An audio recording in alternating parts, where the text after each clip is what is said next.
Business as usual اس کے بعد نہیں چلے گا جب تک خان صاحب سے ان کی بہنوں کی ملاقات نہ ہو، ان کی پولیٹیکل لیڈرشپ کی ملاقات نہ ہو، تو ہم جو ہیں اس طرح بزنس ایز یوزول نہیں ہونے دیں گے، پہلی بات۔ دوسری بات، منگل کے دن جو ہے ہم نے تمام پارلیمنٹیرین کو بلایا ہوا ہے، انشاءاللہ تعالی تمام پارلیمنٹیرین پورے پاکستان سے ہائی کورٹ کے سامنے بھی آئیں گے، پرامن احتجاج کریں گے، اور اس کے بعد جو ہے اڈیالہ جیل بھی جائیں گے، اور وہاں پر جو ہے پرامن اظہاری یکجہتی کے لیے عمران خان صاحب کی بہنوں کے ساتھ وہاں کھڑے ہوں گے۔ آئین اور قانون ہمیں اجازت دیتا ہے احتجاج کا، ہم یہ آپشن انشاءاللہ ضرور استعمال کریں گے۔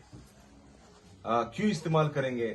جس طرح کہ میں نے پہلے بھی کہا، بار بار کہہ رہا ہوں کہ مجھے آپ دیکھ رہے ہیں، ہمیں دیوار سے لگایا جا رہا ہے۔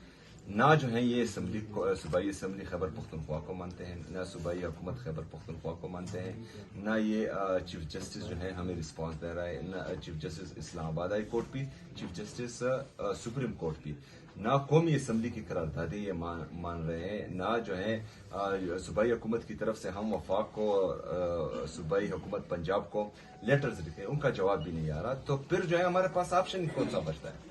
یہ ہماری ملاقات کروائیں، جو ہمارا آئینی اور قانونی حق ہے وہ ہمیں دیں، ہم احتجاج کی طرف جائیں گے ہی نہیں۔